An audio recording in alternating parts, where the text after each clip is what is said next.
How's it going, chasers? I hope you're having a kick-ass week. Today I've got something special for you, and you know what?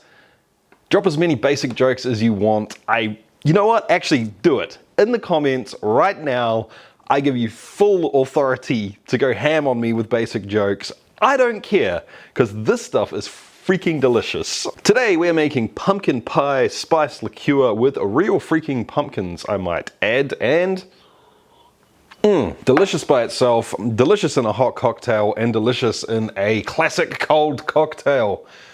Let's get stuck in.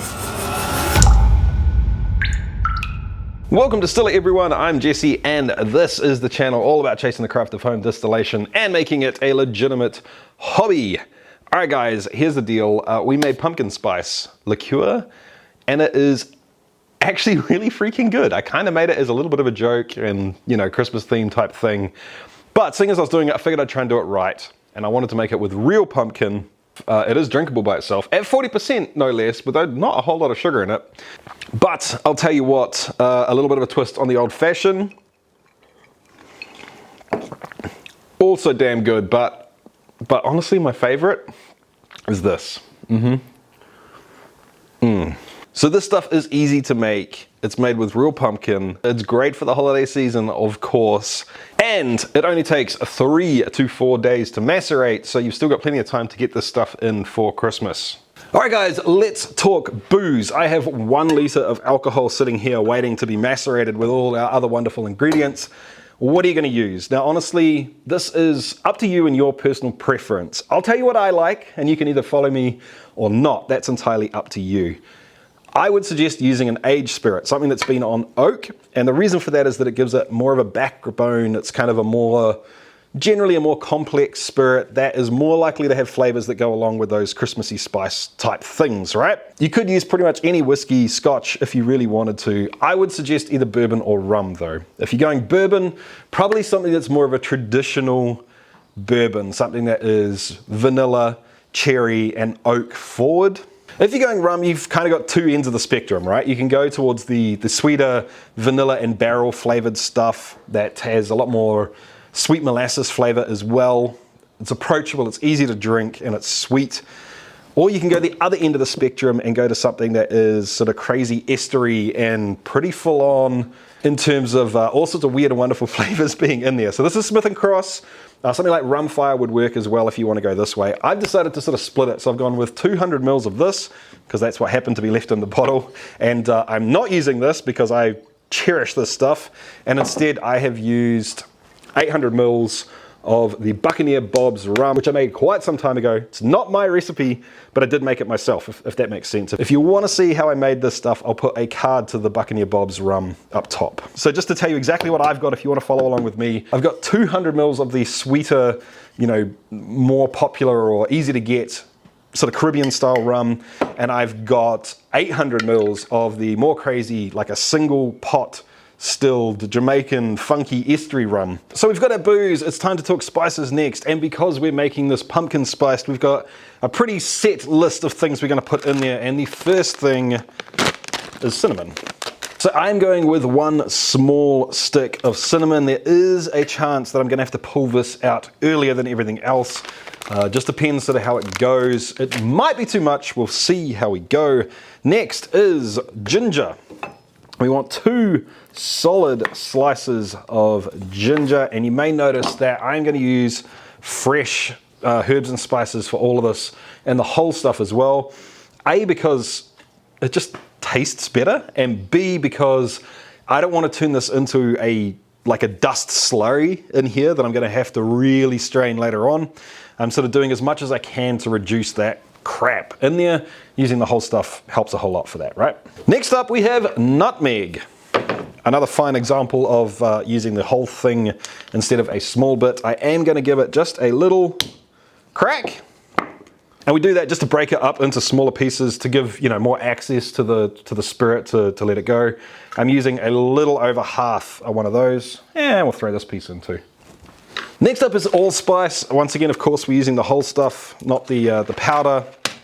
And we're using 6 of these, and kind of the same as the nutmeg, just giving it a real light tap just to sort of break them open and allow access for the spirit to the inside of it. all of that can go in. Cloves, we need 2 of them, and we don't need to do anything to them. They can just go straight in. 2. Excellent. And last, but definitely not least, half a vanilla pod to bring that natural sort of vanilla flavor in the rum, or not so natural vanilla flavor in the rum, depending on what you're using, add a little bit more as well. So that's all the spices that are going into there. We can close this up, bam, and leave it ready for the pumpkin that's going in there as well. We are using real pumpkin guys. All right guys, so you've got different options obviously when it comes to pumpkin and squash. These are both actually technically squash, I think, but whatever, I'm just gonna call them pumpkins because YouTube. I'm using the butternut, and the reason I'm doing that is because we're gonna roast this, and once you roast it, it holds its shape and its texture. It has a lot more integrity to it compared to something like this. Once again, I don't want to turn this into a slurry that I really have to sieve and strain meticulously. It's probably gonna happen, guys, let's be honest, but not as much with something like this. Now, a butternut also has a nice sweet and nutty pumpkin flavor. That's what I'm looking for in this. So we don't need a lot of this. We don't need heaps of it, but we do need a couple of good sized squares, once again, just to sort of keep their integrity and shape a little bit. And we do not want to use any of the skin. Like most things that you're macerating, you can take the skin off. Personally, I just use a knife to sort of run around the edge and trim the skin off. Of course, if you want to use a peeler, you probably actually can with these things. The skin's pretty thin. Your call. Once you've got the pumpkin clean, it's time to dice it up. Now we want a decent amount of surface area for maceration here and to get a bit of roast onto it. I'm cutting it into roughly 3 centimeter or 1 inch cubes.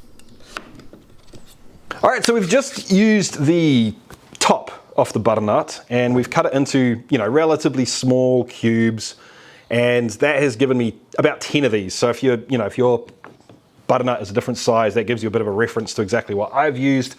Now we need to get these things inside into the oven, and we're gonna bake them at 185 degrees Celsius, which is, I don't know, this much in Fahrenheit.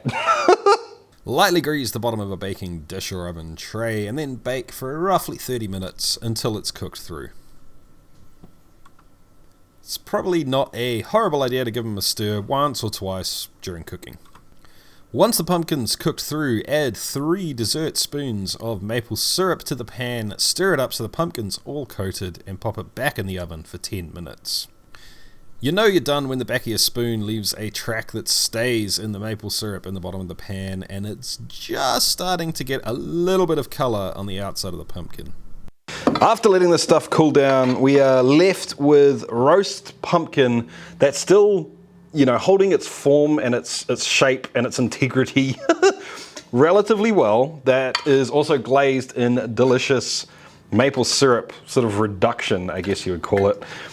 And I find that the sugar sort of bumps up the joy of the pumpkin, and doing it this way and giving it a little bit of caramelization rather than just straight sugar brings more of the maple flavor out, adds a little bit of complexity into the sweetness, and of course we are not going to leave all of this delicious stuff stranded behind in the pan, so I'm going to scrape out as much as that. I'm not going to get all of it, but I'm going to get a decent amount of it because there is obviously a whole lot of maple deliciousness in here. We are going to add more maple syrup to this later, but there's also actually a lot of pumpkin flavor in this as well. Pop the lid closed, and we are going to monitor this daily because I've designed this recipe to go pretty quick. It's not like a long, multiple week infusion. It's somewhere between sort of probably 2 and 4 days is what we're aiming for on this. So you're going to want to taste it daily. So this has now been 4 days in the jar. I think it's ready to pull, but let me just run down what happened over time so you can follow along at home. The first day, the spices took off. There was almost nothing from the pumpkin. Second and third day, the pumpkin caught up drastically to the spice in terms of the flavor that was extracted out of it. It was kind of like a nutty, earthy butteriness, and the almost creme brulee sort of flavors were starting to come out as well. I mean, obviously I'm thinking it has to have come from the caramelized maple syrup, but now the spices are starting to catch up again, and It's not quite bitter or astringent, but it's starting to head that way, and I don't want any of that in there. So I'm gonna pull it now. There's plenty of flavor in there, heaps of flavor in it. I think I mentioned earlier in the video that I could do this, you know, obviously a longer, slower maceration. But I wanted to make a recipe that was easy to do, that was, you know, quick in terms of macerations and didn't take forever. So now I'm just gonna strain this through a coffee filter, which will take some time. So I will get back to you when this is done.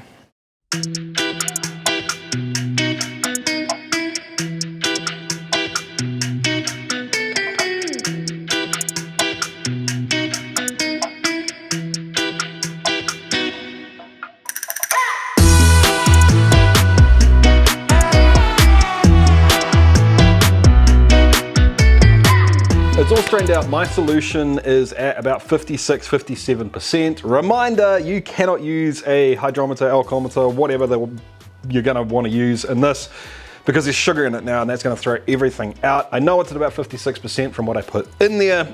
I do want to proof it down, but I'm keeping this not crazy sweet and quite strong, but I do want to proof this down to 40%, and I do want to add just a little bit of sugar to it. And the reason that I'm going relatively strong at 40%, and I'm just putting the reason that I'm keeping this at 40% and only the two like soup spoons, not tablespoons, not full tablespoons of maple syrup, is that I want to keep this for mixing. I want to make mostly cocktails out of it, and the reason being is that you know, gives more flavor to the cocktail, and I can add sugar to the cocktail anyway. So I've done the math on this, on my volume and my alcohol, to proof this down to 40%.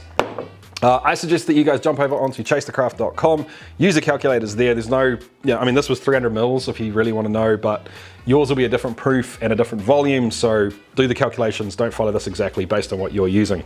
So I want to let this sit for a decent amount of time, ideally at least a day or two, and the reason for that is because we've just shocked the crap out of it with the sugar, but more the water. And we want to just sort of let everything come back together again. I mean, it'll be delicious right now. Let's have a taste right now. But my guess is that it will just be a little more polished in about 3 days' time. It's good, but it will be better soon. I will check in with you then, and we can look at some cocktails to make with this stuff. Before we do that, guys, I need to say a huge thank you to the Patreons over here. I do not get to do this stuff. I don't get to make these things. I don't get to play with these ingredients.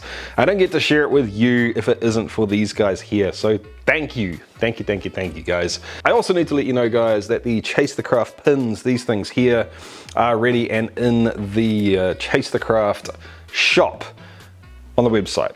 So I have given it a few days, and I've also given it this much testing in cocktails, and I want to tell you guys what I think of the stuff. So first of all, we got my two favorite cocktails for this sitting here, but this is 38, 39%, somewhere right around there. No extra sugar into it, just straight out of the bottle. Other than the sugar that you saw me add into you get it what I mean. Anyway, this is deceptively smooth. The rum has dialed back down from the crazy, ester forward Jamaican pot stilled style rum. That's been dialed back enough that it's not crazy, but it's interesting still. And the sweetness hasn't taken over. So that's the reason that I didn't want to make this all with a sweet molassesy rum, because I wanted there to be a little fun left in it, and I didn't want it to get flabby and too sort of sickly and cloyingly sweet. And it's deceptive because it plays like rum. You start to get a hint of spiced rum, and then all the crazy stuff happens, right? So after that, you get hit with all the pumpkin spice. And honestly, they're all pretty well balanced, actually. I think we've done a pretty good job of not letting any one thing get away on itself. It is spicy enough that you know it's there and it's interesting, but it is not just whacking you over the head. I like stuff like this to still, predominantly be a spirit, not a spice rack. Does that make sense?